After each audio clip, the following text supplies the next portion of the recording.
तो क्या हाल है आप सभी के। उम्मीद करते हैं सब अच्छे होंगे, सब बढ़िया होंगे, अपने अपने घर पर मौज काट रहे होंगे। तो देखिए, जैसे कि आपको पता है कि दाल वगैरह आपके घर पर तो बनती होगी और ज़्यादातर भारतीय लोगों के घर में दाल ज़रूरी बनती है, चाहे वो किसी भी कम्युनिटी से ताल्लुक़ रखता हो।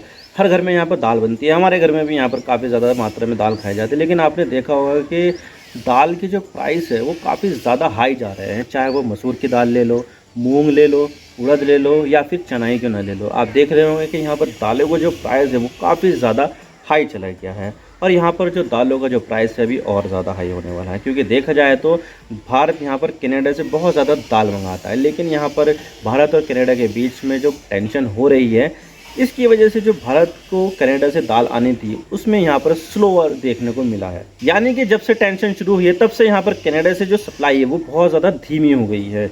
आपको तो पता ही है कि भारत और कनाडा के बीच में काफ़ी ज़्यादा टेंशन देखने को मिल रही है। और ये जो टेंशन हुई थी वो हरदीप सिंह निज्जर की किलिंग को लेकर हुई थी। और ये जो हरदीप सिंह निज्जर एक खालिस्तानी टेररिस्ट है जो कनाडा में रहता था और भारत के खिलाफ यहाँ पर बातें करता था। लेकिन यहाँ पर 2 महीने पहले 2 बाइक सवारों ने मिलकर यहाँ पर इसको मार दिया था उसके घर के बाहर ही। तो यहाँ पर इसके बाद G20 का भी समिट हुआ तो कनाडा के पीएम यहाँ पर भारत में आए। लेकिन जैसे यहाँ से जो कनाडा के पीएम वापस से कनाडा गए तो तब तो सबसे पहले उन्होंने ये काम किया कि जो फ्री ट्रेड एग्रीमेंट की जो बातें चल रही थी उसको पॉज कर दिया कि भाई हम ही अभी यहाँ पर इसके बारे में बात कुछ नहीं करेंगे। लेकिन इसके बाद यहाँ पर कनाडा ने हरदीप सिंह निज्जर की जो मौत है उसके पीछे जो ठीकरा फोड़ा है वो इंडियन एजेंट को फोड़ा है। और यहाँ पर ये बताया है कि यहाँ पर जो इंडियन एजेंट है उन्होंने यहाँ पर ये सब कांड किया है। अब देखिए, यहाँ पर जो आरोप लगाए हैं ये हवा में लगाए गए हैं, क्योंकि इसके पीछे कनाडा ने कोई भी सबूत पेश नहीं किया है।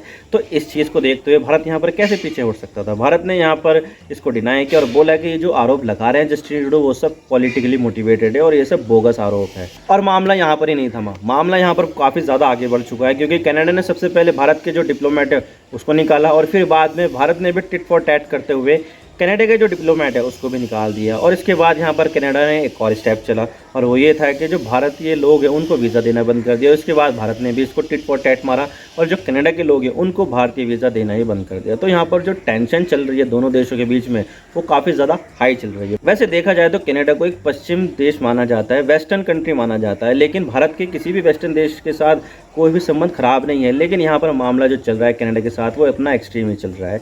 कनाडा एक अलग ही देश बन गया है जिसके जो संबंध है भारत के साथ वो खराब ही होते जा रहे हैं और आने वाले समय में और ज़्यादा ख़राब हो सकते हैं जब तक ये जस्टिन ट्रूडो सरकार में बने रहते हैं। और ये सब जो चल रहा है वो वहाँ की पॉलिटिक्स की वजह से चल रहा है, क्योंकि यहाँ पर जो जस्टिन ट्रूडो है वो माइनॉरिटी गवर्नमेंट चला रहे हैं, लेकिन उनको यहाँ पर एक एक्सटर्नल सपोर्ट की ज़रूरत है। तो ये दे रहे हैं जगमीत सिंह जो खालिस्तानी सपोर्टर है। अब देखिए, यहाँ पर अपने जो अलायंस है उसको मजबूत रखने के लिए जस्टिन ट्रूडो यहाँ पर एंटी इंडिया स्टेटमेंट देते हैं और एंटी इंडिया बातें करते हैं। एंटी इंडिया बन गए हैं वो, ताकि वो वहाँ पर पीएम बने रहें और उनकी सरकार जो है वो कनाडा में बनी रहे।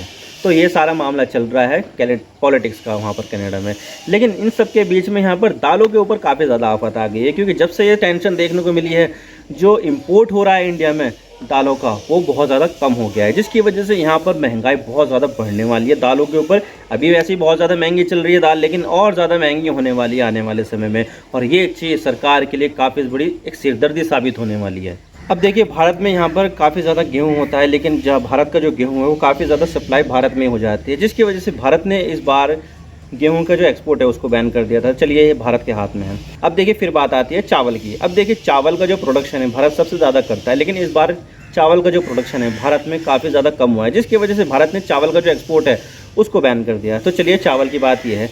चीनी का भी काफ़ी ज़्यादा यहाँ पर इस्तेमाल किया जाता है, लेकिन यहाँ पर ये बात भी निकल कर आ रही है कि भारत यहाँ पर चीनी का जो एक्सपोर्ट है उसको भी बैन कर देगा, क्योंकि देखा जाए तो भारत में ये सारी चीज़ें जो है काफ़ी ज़्यादा होती है और भारत इसको पूरा कंट्रोल कर सकता है अपनी जो सप्लाई है उसको मेंटेन करने के लिए, इन्फ्लेशन को कंट्रोल करने के लिए। लेकिन यहाँ पर दालें भारत में इतनी ज़्यादा नहीं होती है। यहाँ पर भारत जो है कनाडा से काफ़ी ज़्यादा दालें मंगाता है। अब देखिए, यहाँ पर ये चीज़ तो भारत के कंट्रोल में है नहीं, ये सारी चीज़ें जो है कनाडा के कंट्रोल में है। अब देखिए, यही सब टेंशन को देखते हुए इस चीज़ का जो इम्पोर्ट है वो काफ़ी ज़्यादा कम हुआ है। और अब देखा जाए तो यहाँ पर जो दालें हैं वो काफ़ी ज़्यादा महंगी होने वाली है, क्योंकि यहाँ पर भारत चीनी को कंट्रोल कर सकता है, चावल को कंट्रोल कर सकता है और यहाँ पर गेहूं को कंट्रोल कर सकता है, लेकिन यहाँ पर दालों को कंट्रोल नहीं कर सकता, क्योंकि भारत में दालें इतनी ज़्यादा होती नहीं है जितनी ज़्यादा ज़रूरत है यहाँ पर। तो भारत यहाँ पर इंपोर्ट करता है, वो भी कनाडा से। अब देखिए, यहाँ पर टेंशन यहाँ पर दोनों देशों के बीच में हो रही है, तो इसी वजह से जो इम्पोर्टर्स है वो कनाडा से जो दालें हैं वो मंगा ही नहीं रहे हैं। अब देखिए यहाँ पर काफ़ी ज़्यादा एक्सपर्ट्स हैं, ये कह रहे हैं कि यहाँ पर जो सरकार है उन्होंने यहाँ पर इसका जो इम्पोर्ट है वो रिस्ट्रिक्ट किया होगा। लेकिन यहाँ पर कनाडा की सरकार ने भी मना कर दिया है कि ऐसा कोई रिस्ट्रिक्शन नहीं लगाया है, क्योंकि यहाँ पर हम यहाँ पर एक्सपोर्ट करना चाहते हैं इंडिया को। जबकि इंडिया ने भी ये कहा है कि ऐसा कोई प्लान है ही नहीं, ऐसा कोई मूव किया ही नहीं गया। लेकिन फिर भी यहाँ पर देखा जाए तो इम्पोर्ट तो रिस्ट्रिक्ट हुआ ही हुआ है। अब देखिए ये कौन क्या कह रहा है वो हम नहीं जानते हैं, ये अंदर की बात है। लेकिन इतना तो ज़्यादा यहाँ पर कहा जा रहा है कि यहाँ पर जो इम्पोर्टर है वो वेट एंड वॉच की स्थिति को देख रहे हैं, ताकि यहाँ पर अगर दोनों देशों के संबंध ठीक होते हैं तो उसके बाद ही यहाँ पर जो इम्पोर्ट है वो किया जाए। अब देखिए ये जो दिक्कत है वो दोनों देशों के बीच जो टेंशन हुई है उसी के बाद ही शुरू हो गई है, और ये लग रहा था कि यहाँ पर दोनों देश एक दूसरे से ट्रेड ही ना बंद कर दे। तो यहाँ पर जो इम्पोर्टर है वो वेट एंड वॉच देख रहे हैं कि भाई पहले यहाँ पर इंतज़ार करते हैं, उसके बाद यहाँ पर कोई एक्शन लेते हैं या फिर इम्पोर्ट करते हैं। अब देखिए यहाँ पर जो कनाडा है वो भारत का सबसे बड़ा एक्सपोर्टर बना हुआ है। सबसे ज़्यादा जो दाल है भारत कनाडा से ही खरीदता है, जो उसके टोटल इंपोर्ट का लगभग आधा है। यहाँ पर जो भारत है वो लगभग 4,85,000 मीट्रिक टन जो दालें हैं वो कनाडा से इंपोर्ट करता है, जिसकी जो टोटल वैल्यू है लगभग 3,000 करोड़ रुपए की है।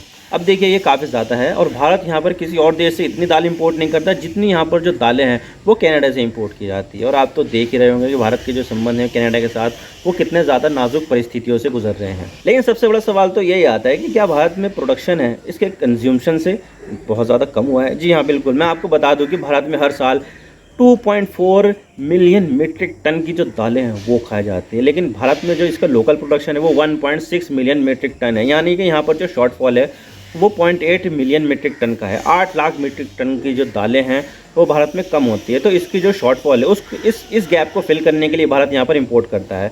तो यहाँ पर 8 लाख मिलियन टन की जो दालें हैं वो भारत इंपोर्ट करता है, जिसमें से 4,85,000 टन सिर्फ और सिर्फ कनाडा से इंपोर्ट करता है। लेकिन अब इसमें जो ड्रॉप आया है वो लगभग 6 से लेकर 10% तक का बताया जा रहा है कि यहाँ पर जो ड्रॉप आया है वो 6 से लेकर 10% तक का है। ये काफ़ी ज़्यादा सिग्निफिकेंट ड्रॉप है। अब देखिए यहाँ पर अगर सप्लाई टाइट रहेगी तो इसकी जो डिमांड है वो तो कांस्टेंट है, लेकिन सप्लाई टाइट होने की वजह से इसकी जो कीमत है वो बहुत ज़्यादा बढ़ जाएगी, और इसकी जो कीमत है वो आम लोगों के लिए काफ़ी ज़्यादा बुरी चीज़ होगी। क्योंकि यहाँ पर जो आम लोगों का जो प्रोटीन का सबसे बड़ा स्रोत है वो दालें ही हैं, क्योंकि जो प्रोटीन है दालों के अंदर वो मांस के अंदर का जो प्रोटीन है उसको यहाँ पर रिप्लेस करता है। और जो वेजिटेरियन लोग हैं उनके लिए दाल जो है वो प्रोटीन का सबसे बड़ा स्रोत है। अब देखिए भारत यहाँ पर कनाडा से परचेस जो है कम कर रहा है, लेकिन इस गैप को पूरा करने के लिए हमें कोई दूसरे सप्लायर की भी ज़रूरत पड़ेगी। अब देखिए भारत के जो इम्पोर्टर है वो कनाडा से परचेस ना करके वो एक्सप्लोर कर रहे हैं कि क्या हम यहाँ पर ऑस्ट्रेलिया से दालें परचेस कर सकते हैं या नहीं। और हो सकता है कि भारत यहाँ पर जो ऑस्ट्रेलिया से जो इम्पोर्ट है दालों का वो यहाँ पर बढ़ा दे, और यहाँ पर ऑस्ट्रेलिया को काफ़ी ज़्यादा फ़ायदा होगा इस चीज़ से, क्योंकि यहाँ पर जो चीज़ लोग कनाडा से परचेस करते थे वो चीज़ अब वहाँ पर ऑस्ट्रेलिया से परचेस करेंगे। जिससे क्या होगा, ऑस्ट्रेलिया के जो किसान हैं उनको यहाँ पर काफ़ी ज़्यादा फ़ायदा होगा, उनको यहाँ पर अपनी जो प्रोड्यूस है उसकी कीमत बेहतर मिलेगी। लेकिन जबकि जो कनाडा है उनको यहाँ पर काफ़ी ज़्यादा नुकसान होने वाला है। तो यहाँ पर जो भारत है वो इस तरह से यहाँ पर कनाडा को चोट पहुँचा रहा है कि भाई हम यहाँ पर आपसे दालें ही नहीं खरीदेंगे, हम यहाँ पर ऑस्ट्रेलिया से ख़रीद लेंगे, ताकि यहाँ पर आपका नुकसान हो। क्योंकि आपने जो चीज़ की है भारत के साथ वो पूरी तरह से गलत है। आपने गलत एलिगेशन लगाया भारत के ऊपर कि भारत ने हरदीप सिंह निज्जर को कत्ल किया है। भाई ये पूरी चीज़ गलत है, और भारत ने जो किया है वो सही किया है। लेकिन यहाँ पर जो कनेडियन दालें हैं उसको रिप्लेस करना ऑस्ट्रेलिया के लिए काफ़ी ज़्यादा मुश्किल होने वाला है, क्योंकि इसके जो करंट बायर है वो तो सेम रहेंगे, लेकिन इंडिया एक बायर और ज़्यादा बढ़ जाएगा जो काफ़ी ज़्यादा दालें कंज्यूम करता है। लेकिन जो ऑस्ट्रेलिया है वो अपना मनमाना कीमत यहाँ पर लगाएगा, ताकि यहाँ पर ज़्यादा से ज़्यादा इस मजबूरी का फ़ायदा उठा सके। अब देखिए यहाँ पर ये सब उठा पाते हैं या नहीं, ये तो देखने वाली बात होगी। ये तो तभी पता चलेगा जब यहाँ पर ऑस्ट्रेलिया से दालें सप्लाई होगी कि किस कीमत पर आ रही है। तो यहाँ पर जो कनाडा से जो सप्लाई है वो काफ़ी ज़्यादा अनसर्टेन हो गई है, यानी कि नहीं पता कि भारत यहाँ पर कनाडा से कितनी दालें खरीदेगा कितनी नहीं खरीदेगा, कुछ नहीं पता। लेकिन यहाँ पर सरकार ने देश को ये एश्योर किया है कि यहाँ पर किसी भी तरह की कोई दाल की कोई कमी नहीं की जाएगी, और यहाँ पर जो इंपोर्ट ड्यूटी लगती थी दालों के ऊपर वो ज़ीरो कर दी है। यानी कि जितनी चाहे आप उतनी दालें खरीदो, आपके ऊपर कोई टैक्स लगेगा ही नहीं, चाहे आप जितनी मर्जी उतनी खरीदो। तो यहाँ पर जो दूसरे देश है वो इस चीज़ का फ़ायदा उठाएंगे, और यहाँ पर ऑस्ट्रेलिया और रशिया जैसे देश भारत को और ज़्यादा सप्लाई कर सकते हैं, ताकि जो कनाडा की तरफ से जो गैप छोड़ा गया है उसको यहाँ पर फिल कर सके। अब देखिए ये तो आने वाला वक्त ही बताएगा कि कौन सा देश क्या फिल कर सकता है, और क्या यहाँ पर जो कनाडा है वो पूरी तरह से इंडियन मार्केट से गायब हो जाएगा या नहीं, ये तो देखने वाली बात होगी। आई होप आपको सारी बातें समझ में आ गई होगी। अगर वीडियो थोड़ा सा भी पसंद आया तो लाइक कर देना, वरना डिसलाइक कर देना, लेकिन चैनल को सब्सक्राइब जरूर कर देना। आपके एक सब्सक्रिप्शन से हमें आगे कंटेंट बनाने की मोटिवेशन मिलती है।